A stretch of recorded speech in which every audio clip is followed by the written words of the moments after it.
और अजय भैया ने बताया, ये बात सही है कि जब हम आए हैं और 25वें वर्ष आए हैं तो आप लोग जहां तक पहुंचे, अब यहां से हम लोगों को लीप लेना है।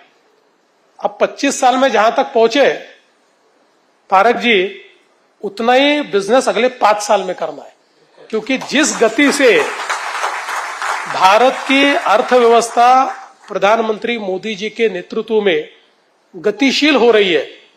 देखिए, हम लोग अभी चौथी सबसे बड़ी अर्थव्यवस्था बने, 2 साल में हम लोग दूसरी सबसे बड़ी अर्थव्यवस्था बनेंगे, 3 साल में हम लोग 5 ट्रिलियन को पार करते हुए आगे निकल जाएंगे और 2035 तक हम 9 ट्रिलियन की इकोनॉमी बनने वाले।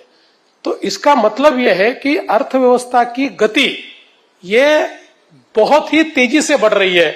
और ऐसे समय आपकी संस्था अगर बड़ा विचार नहीं करेगी तो फिर दूसरी संस्थाएं कभी बड़ा विचार नहीं कर सकती, क्योंकि आपके पास बड़ा विचार करने की क्षमता है, बैंडविड्थ है।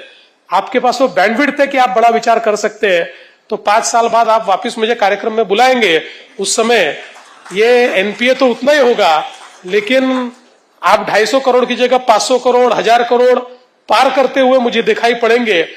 देखो, मैंने पहले ही बुकिंग कर लिया 5 साल बाद अपना। आप बुलाओ कि मत बुलाओ, मैं तो आने वाला हूं।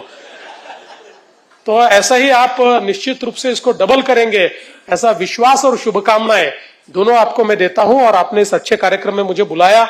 वैसे मेरे कारण ये कार्यक्रम एक बार पोस्टपोन भी हुआ, लेकिन आपने ये ठीक समझा कि मैं इस कार्यक्रम में आऊं और मुझे ये मौका मिले कि ये रजत जयंती का समारोह मेरे हाथों से यहाँ पर उसका उद्घाटन हो। इसलिए मैं आपका बहुत बहुत आभार व्यक्त करता हूं।